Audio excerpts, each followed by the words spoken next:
Galatians chapter 4, verse 1 to 7. And we are going to reverence the reading of God's word as we just stand and honor his presence. Are you ready to read? Amen. Let us read together. Now I say that the heir, as long as he is a child, differeth nothing from the servant, though he be Lord of all, but is under tutors and governors until the time appointed of the Father. Even so we, when we were children, were under bondage, the elements of the world. But when the fullness of time was come, God sent forth his Son, made of a woman, made under the law, to redeem them that were under the law, that we might receive the adoptions of sons. And because we are sons, God sent forth the Spirit of his Son into your hearts, crying, Abba, Father. Wherefore thou art no more a servant, but a son. And if a son, then an heir of God through Christ. Look at your neighbor and say, neighbor, you are not left out. Amen. You are not left out. Praise God. Father, I give you praise and I thank you for your blessings in this place. Truly your presence is here. Move up and down this house. We pray for receptive hearts and receptive spirits. We thank you, God, for speaking to us today. Let your word be birthed within our lives. And God, we know that we will see your glory. In Jesus' name. Amen and amen. Come on, give God the praise. Give God the thanks. Hallelujah. If you're ready for the glory of God to fall over your life, give him a praise. Give him praise. Hallelujah. Praise God. You may be seated. Hallelujah. Hallelujah. In the name of Jesus. Hallelujah. Well, amen. As looking at this scripture and reading and preparing and looking in the book of Galatians, I've come to realize that the book was written to the Gentile people, the nation, the outskirts, looking in. Gentile people, not of Jewish descent, not of Jewish tradition, not of Jewish rituals that took place all the way in the book of Genesis when God, amen, spoke to Abraham and declared that I'm going to bless you. And he placed a sevenfold blessing upon Abraham.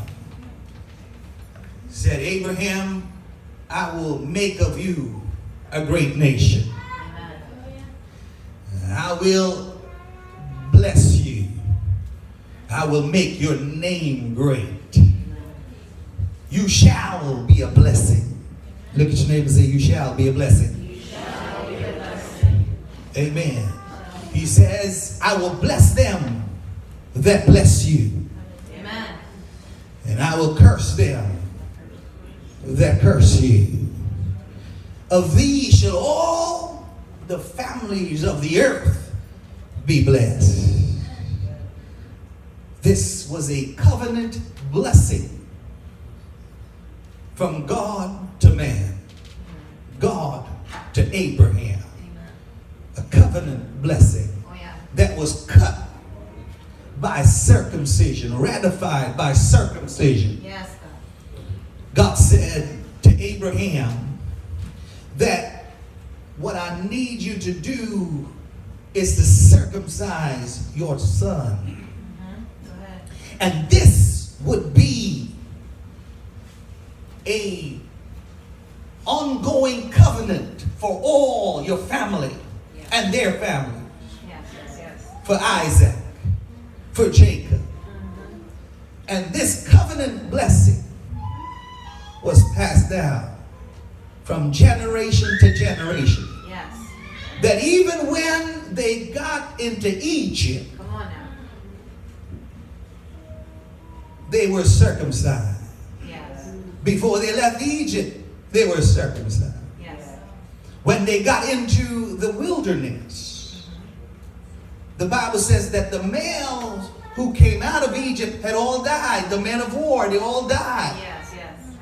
But Joshua circumcised those that were born in the wilderness. Come on now. Talk about it. It was a transformed blessing from generation to generation. Yes. Even when we get to the New Testament, on the 8th day, Mary took Jesus to be circumcised. Come on now. Jesus, the God which was and is to come. Yes. The same yesterday, today, and forever. Amen. The God that says He is the in beginning. The God which was the Word.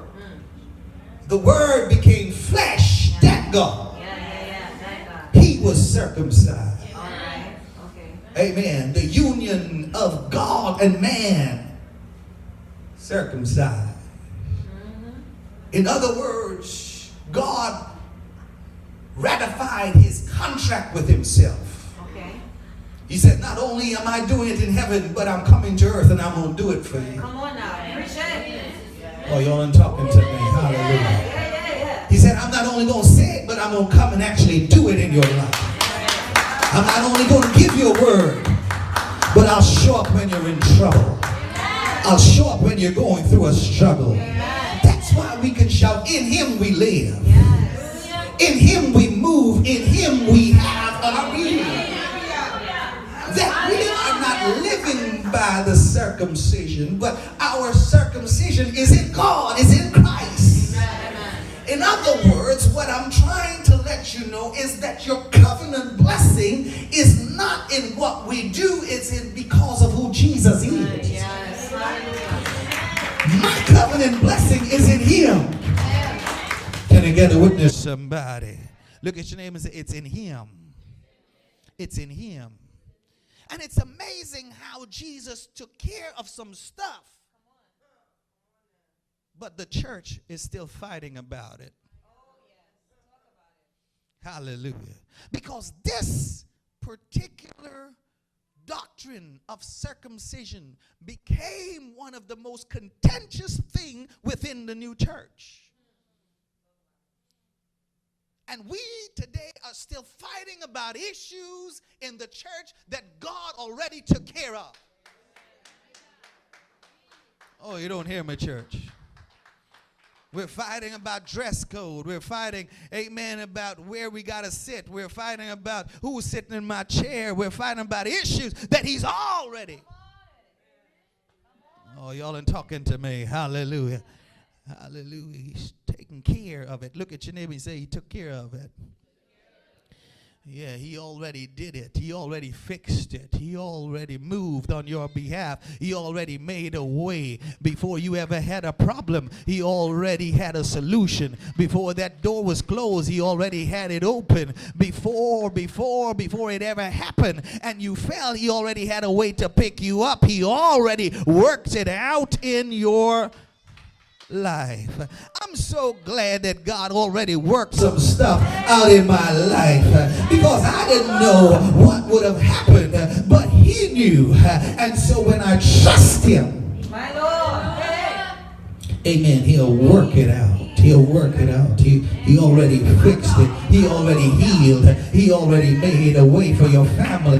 He already made a way for your children. And so my confidence is not in my flesh, but my confidence is in him. He already took care of it.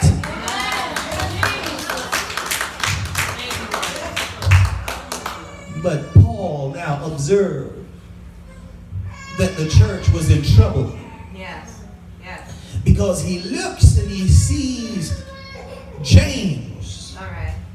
one who walked with Jesus, Yes, sir. one who disciple of Jesus, an apostle, James, who was a leader of the church. James, who sat with those that were uncircumcised. Okay. He sat with the Gentiles. He was having lunch and dinner with the Gentiles, laughing with the Gentiles. Yes. But the Bible says that the moment those of the circumcision walked in, Yeah. Talk about it. James got up and he left the table. Mm-hmm. Isn't it funny how some people can have a stronghold on other people's life? Yes. Talk about it. Talk about it. That they can be your friend when other people are not around. Yes. Oh, yeah. But the moment somebody walks in the room, Yeah, we're doing excuse me a moment, it. James, amen, got up and left. If the leaders of the, see, it's one thing for the congregation, amen, Yeah. to do certain things, but it's another thing when the leaders of the church are getting up and forming cliques. Oh, y'all aren't talking to me. Is this the bishop's table? And this, and trying to fit in with other people. Yeah. Yeah. The Bible says that there were some other Jews there. And Paul observed that when those of the circumcision walked in, they also got up. And the Bible says they dissembled. In other words, they concealed their motive for leaving. Have you ever had people just walk out from you and you don't know why? Got up and didn't know why. Left you and still don't know why. Just got up and left one day. Don't know why. And you know, some people give you certain excuses. We just wanted to see out the window. Yeah, we just wanted to, you know, look and see how things are happening outside. We just want some sun. We just want to look. Look at the nice sky. Amen. You understand? It's not about you.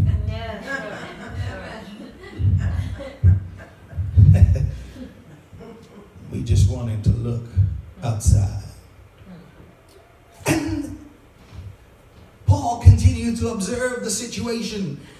And Barnabas, his friend, the one that he assumed that he could trust, the one that held his hand in ministry, surely Barnabas, the one who has been given the gospel of grace to preach to the Gentiles, surely Barnabas is not going to get up. But then Barnabas got up when they walked in.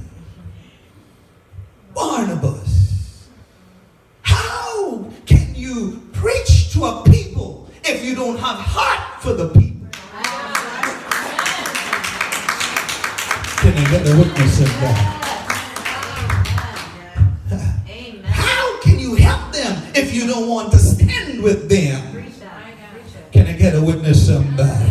How can you be my friend only when things are good, but when things are going bad, you're getting up and leaving? Amen. It's hard for me to trust. Yes, sir. Yes, sir. Have you ever had somebody that you counted as a friend just got up and left and you don't know why? They left. They left. Have you ever felt left out? Can I get a witness, somebody? Left out. Left out. Left out. Everybody else got an invitation.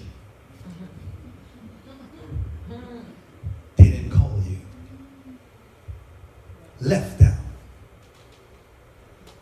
It's amazing. Amen. The pain that associates itself with somebody being left out. Left out. Left out. And you could be left out for any reason.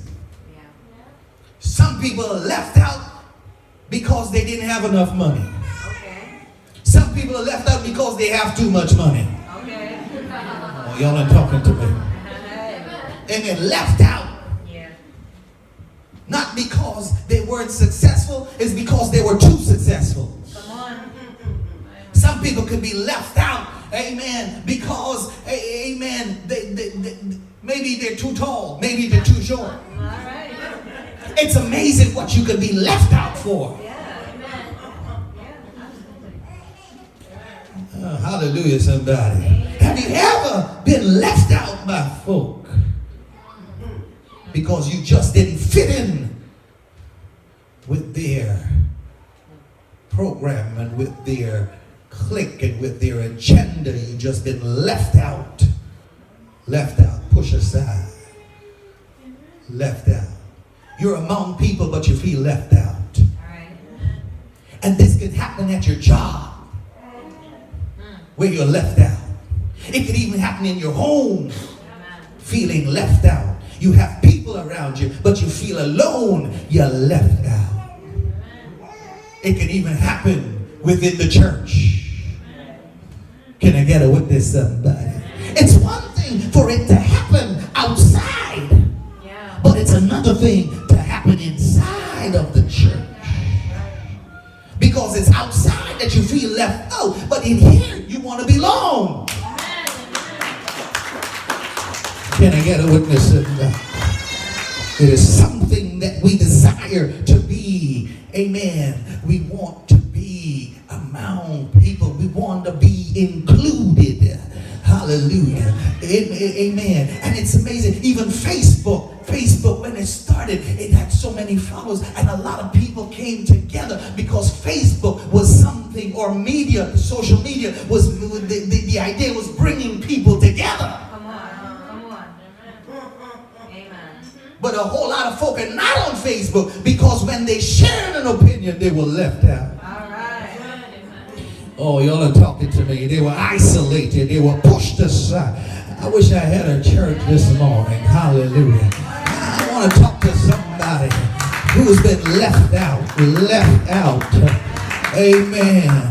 Left out. They unfriend you. Amen. They put a block on your life. They said you're never going to ever be anything. They don't want your kind around them. Amen. But Paul got up and Paul confronted that spirit.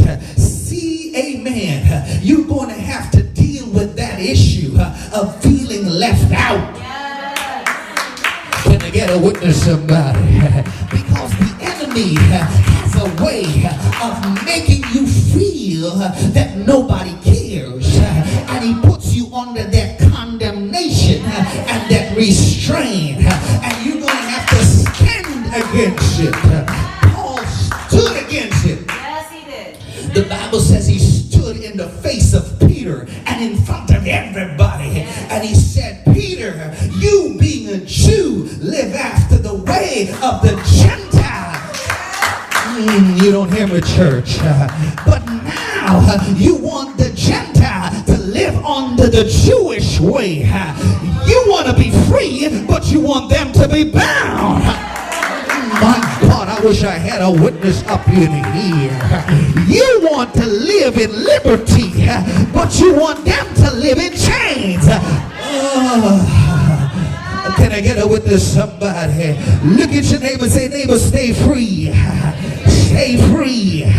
Don't let them have power over you. You got to confront that thing in the name of Jesus and say, devil, you're never going to have me under that lie, under that restriction. I'm not going under rejection. I'm not going under isolation. I'm not going under disappointment. I'm not going under bitterness. I'm not going under brokenness. I'm not going under fear. I'm not going under anxiety.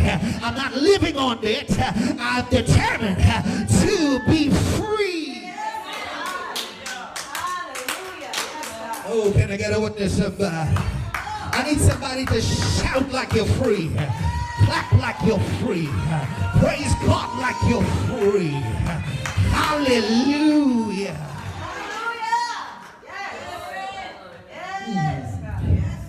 And so the damage was done, Peter. It was done.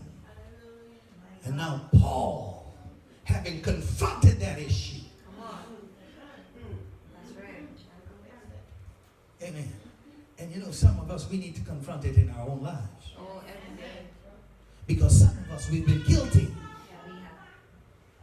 Y'all aren't talking to me. Of isolating and shutting out people from our lives. And we didn't agree with. And the damage was done. The people were hurting. The damage was done. And so now Paul turns to the Galatians, having confronted Peter. And he says, now I say. He said, now I'm going to speak. He says, you've had your turn, but now I'm going to talk. Have you ever got to a point in your life, you don't care who says what, you're just going to say what you got to say? Y'all ain't talking to me. I want to talk to some people who got so frustrated with an issue in their life. You don't care what anybody says. I got to say what I got to say. You can listen if you want to, but I got to say what I need to say. Oh, hallelujah, somebody. Amen. You may not like it. You may shut your ears. You may walk away from this. But you see, I got to say it. What I got to say. He said that I hear one who is the benefactor, one who is the receiver of promise, one who is the inheritor. I hear as, amen, though, amen, he is, as long as he's a child, as long as he's a child, he is no different. And the Bible uses a different word here, a different way of putting it. The Bible says he is different nothing. But that don't sound right in English. So he said, it's no way different. Come on. From a servant. All right. He said, stop feeling inferior to other people. Amen. Though the son, the child, is Lord of all, stop feeling inferior because of his rank. Come on. Oh, you don't hear me, church. There are some folk, they may have a higher position and a higher title than you. They may be supervisors. They may be somebody with some kind of a doctorate degree. But he says, amen, don't feel left out because you are not inferior to them because they have a title. Can I get a witness up in here? Hallelujah. I want to talk to some folk, hallelujah, amen, who are ready for a move of God in their life. See, as long as you feel inferior to people, you're always going to seek their approval. Can I get a click? Can you see me? Can you talk to me? Oh, can I be a part of what you're doing? Oh, I love you. Oh, and you're always going to be looking for their approval. But you got to know who you are. Oh my God, I wish I had a praiser in this house. You got to know that before you were ever formed in the womb, God knew you. Before you ever came out of the womb, he already sanctified you and gives purpose to your life. Your purpose doesn't come from a clique or a club. Your purpose has been ordained by Almighty God. I wish I had some radical people in. I'm not waiting for you to tell me who I am. I already know who I am and what I can do and what I achieve. You got a witness up in here. Hallelujah. I'm not waiting for you. I know what God is already. Amen. Stop trying. He says that the son. He says, but is under tutors and governors until the appointed time of the Father.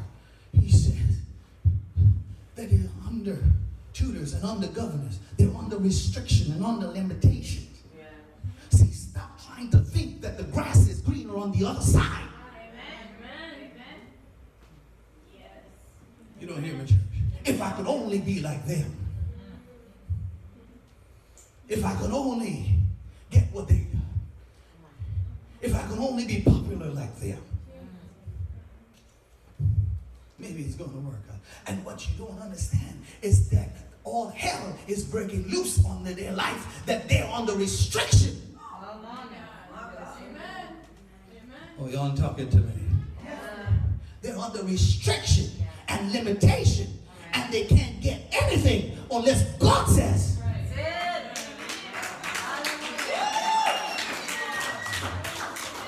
You don't hear me, church.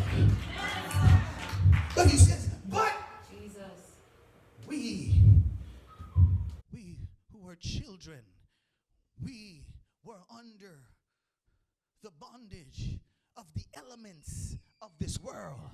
He says, amen, that don't get too full of yourself. That you now start thinking that you are better than them. Oh, y'all didn't hear me, church. That you are now superior to them.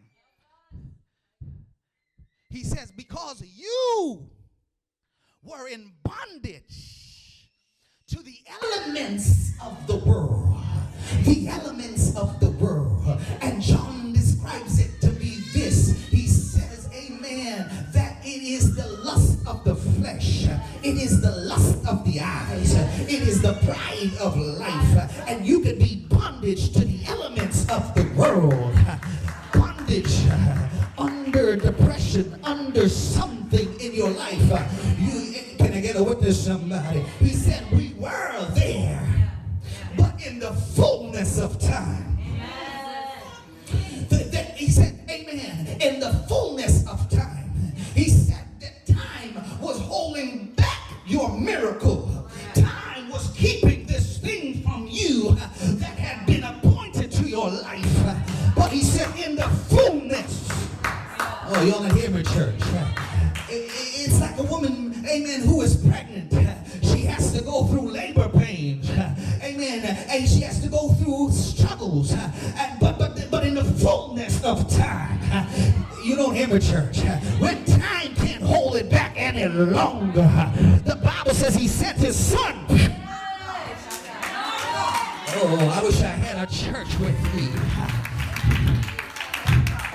He said, I sent my son, amen, that he would be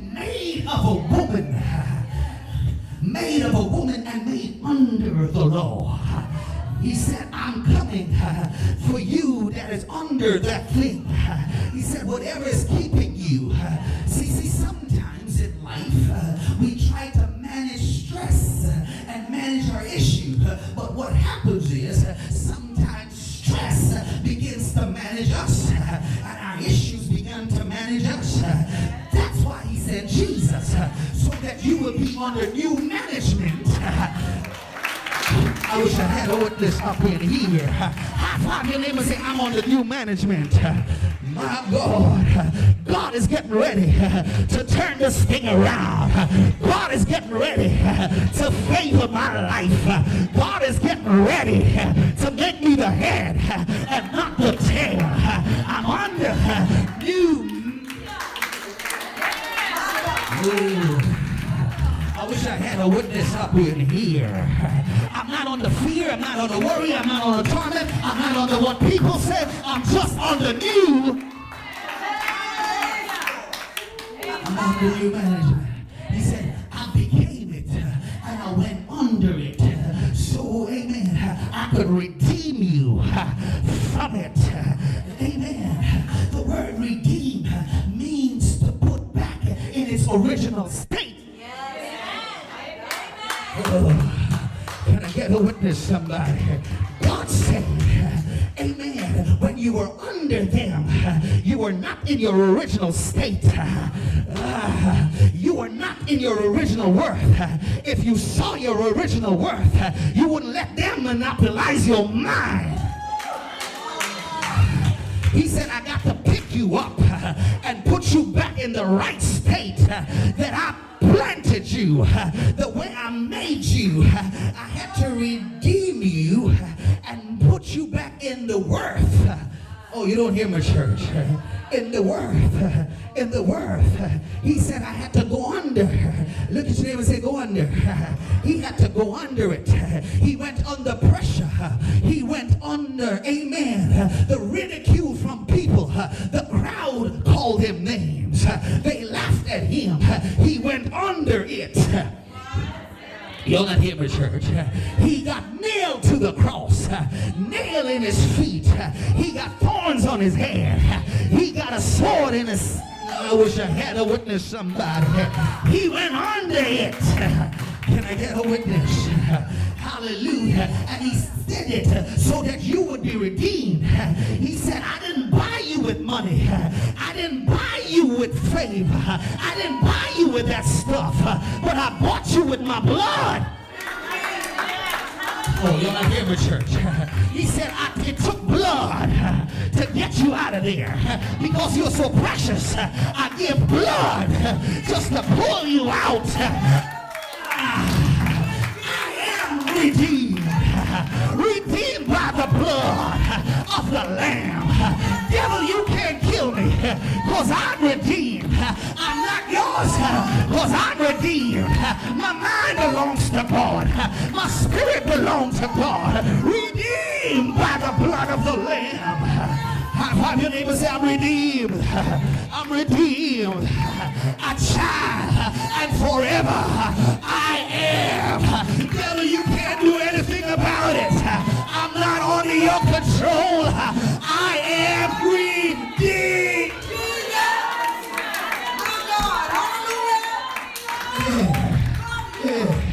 See, you go ahead and shout about your car that you just got and the nice house that you got, but I'll shout because I've been redeemed. If I never get another car, I'm still happy because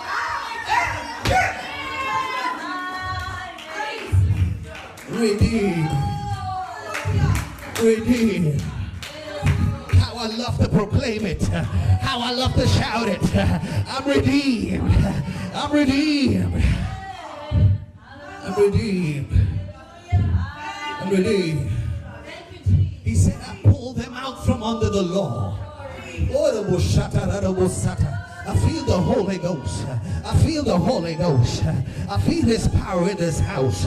Somebody ought to shout. God is redeeming you.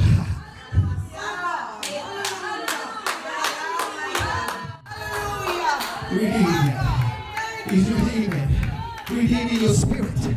Redeeming your mind. Redeeming your home. Redeeming you. He's pulling you out. Can I preach just a little longer? The Bible says he redeemed them that were under the law. He redeemed them that were under the law. He said them that were under the law. And then he said that we may receive the spirit of adoption of the Son. He said, while I'm pulling them out, I'm not forgetting about you. I come to let you know he didn't forget about you. Yeah, he still had you in his mind. He pulled them out, but at the same time he pulled them out from under the law. He said, amen, I also made a way for you. You are my adopted. Oh, y'all not hearing me, church. When I talk about adopted, I'm talking about somebody who has stepped in the gap. Step in the gap. Step in the gap. That's what Jesus did when he adopted me. He stepped in the gap. When people walked out of my life, he stepped in the gap. When I was weary, he stepped in the gap. When I was lonely, he stepped in the gap. When nobody would pay me any mind, he stepped in the gap. When things were not working out, he stepped in the gap. When I hoped that they would accept me and they rejected me, he stepped in the gap. Has God ever stepped in the gap for somebody? I wish I had a greater praise than this. I know God, if God stepped in the gap, you could have been dead in 2019, but because he stepped in the gap and he said no weapons formed against you shall prosper, you are still here. My God, my God. Amen. You would have lost your mind, but he stepped in the gap. You would have lost your finances, but he stepped in the gap. You could have been fired, but he stepped in the gap. You could have lost your mind, but he stepped in the gap. Oh, that man should praise him. Oh, that man should praise him. Oh, that man should praise him. Hallelujah. I thought your neighbor say, neighbor, I'm still here. I'm still here. I've been through hell, but I'm still here. The enemy attacked me, but I'm still here. I'm still here because he stepped in the gap. And if God be for me, who can be against me? He stepped in the gap. Thank you, Lord. Hallelujah. Thank you, Lord. You don't hear me, church. He overthrew darkness. He overthrew everything that was controlling your mind. He overthrew principalities and powers and wickedness in high places. And he said, I'm stepping in. I'm stepping in. I'm stepping in. It's got to leave. I'm going to give you the victory. Hallelujah. Hallelujah. Somebody ought to shout in this house. Yeah. He stepped in the gap. That's why you got the victory. He stepped in when they walked away. When they walked away. When they got up and leave, he stepped in. And he said, I'm giving you the spirit of my son.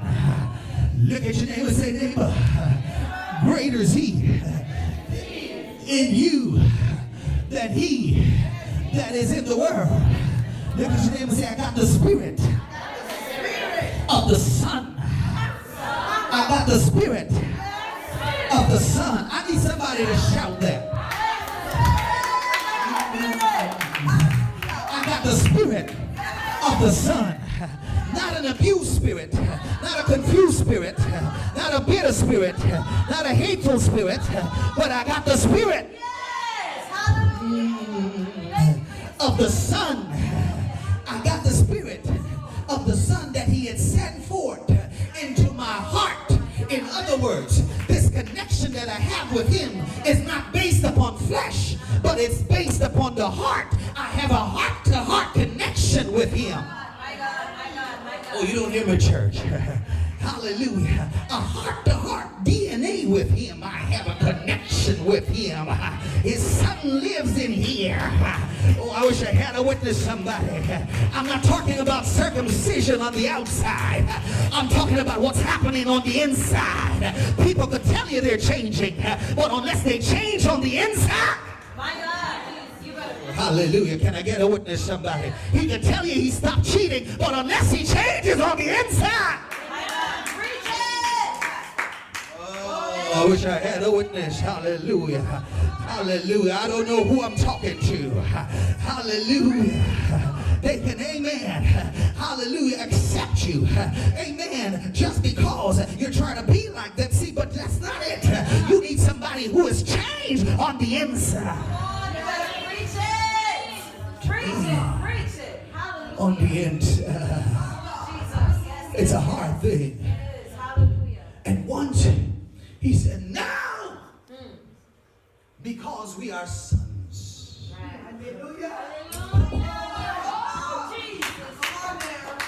Oh, hallelujah, somebody. Because we are the church. Because we are the blood washed, redeemed, saved, and sanctified. Oh, I wish I had a witness up in here. He said, therefore, when we can call him Abba, Father. My God, I wish I had a shouter in this house. I wish I had a worshiper in this place. He said, now you could call him Abba Father. When you're in trouble, you could call on Daddy. When you're going through hell, you can say God. When you're going through every trial of your life, you can call upon him and he will step into your circumstance. He will step in your situation. Does anybody know they got a Father? Hallelujah. He said, Abba Father. Abba Father. I could call him Abba Father at my midnight hour. I could call him when, amen, nobody wants to talk to me. I still got somebody to talk to. Even I don't feel like I'm belonging. He is still my Father. He is still my Father. Abba Father. Jesus was on the cross and he said, Father, Father. He is still your Father. When you go through, amen, attacks, when you go through lies told upon you, when you go through rejection, he is still my Father. Hallelujah. High five your neighbor and say, he's still my Father. I'm a Father. He'll show up. He'll show up and he'll step into my situation. Amen. Amen. Hallelujah. He's my Father. Wherefore, we are no longer servants. Oh, hallelujah, somebody. Hallelujah. I don't care, amen, what they have, what they drive. You are not a servant to anybody. God, I wish I had a witness up in here. I don't care how much money they have in the bank. I don't care what title they have. You are not somebody else's servant. I need some free people to give God some praise. I'm not a servant. I'm not a slave to fear. I'm not a slave to worry. I'm not a slave to failure. I'm not a slave to my mistakes. I'm not a slave to my past. I've got greater things.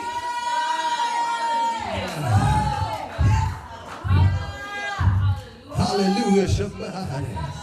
My God, my God. Stop being a slave and a servant to those negative things that are happening in your mind and in your life and around you. You're not a servant.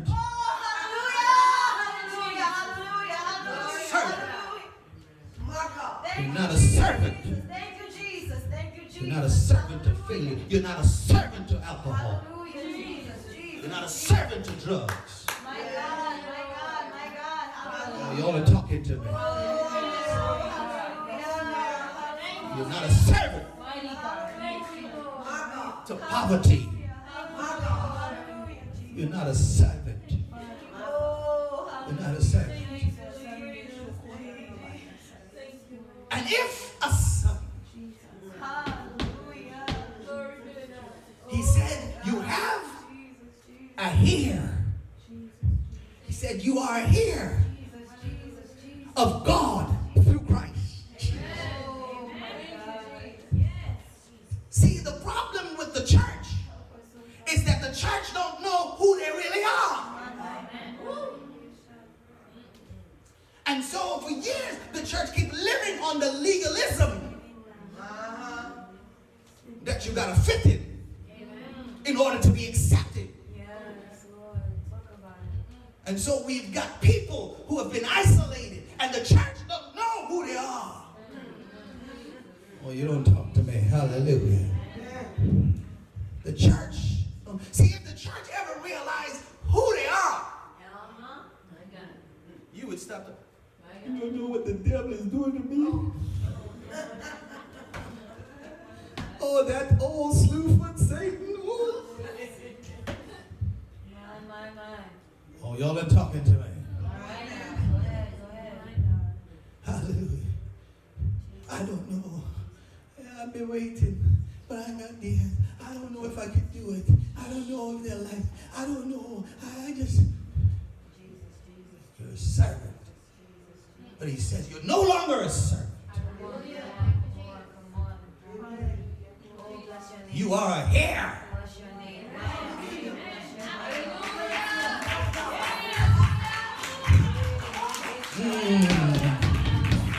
Look at your neighbor and say, you're a heir. Yeah. You are the benefactor. You are the one that it's coming to. You are the beneficiary. You are the one that have the inheritance. You are a heir. Don't get it confused. He's got a blessing in store for you. He's got a promise in store for you. Can I get a witness? Somebody shout promise. Yes, even if you don't like me, I still have a promise. Even if you can't stand the way I move, I still have a promise. Even if you don't like the way I sing, I still have a promise.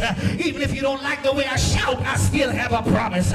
Even if you don't like me because I'm too short, I still have a promise. Even if you don't like me because I scream, I still have a promise. I may not have a job, but I still have a promise. I may not have the best home, but I still have a promise. I may not drive the best car, but I still have a promise. I have a promise. I need some people who have some faith in their heart to say, in spite of what I'm going through, I still have a promise. My God. Hallelujah. All hell is breaking loose, but you got to declare to the devil, I still have a promise. I still have a promise. I still have a promise. I need about 5 folk to jump on their seat and give God a praise.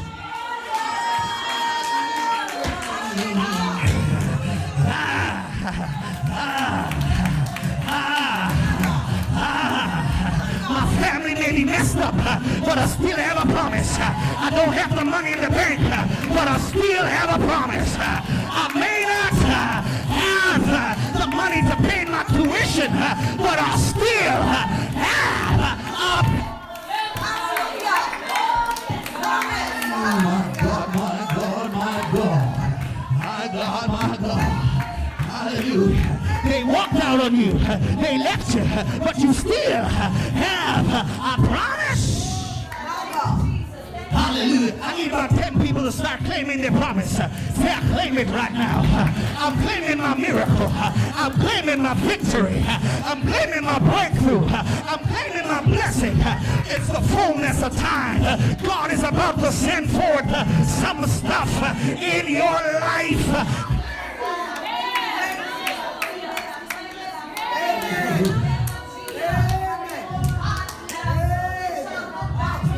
You have that promise. It's coming. Increase is coming. You're being made the head and not the tail. Claim your promise. Healing is coming. Deliverance is coming. Victory is coming.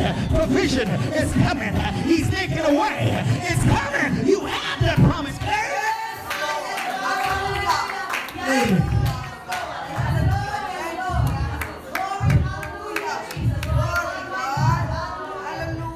In the fullness of time, doors are about to open.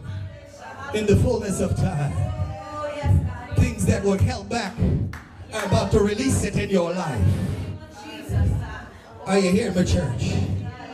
That promise is breaking forth in your life.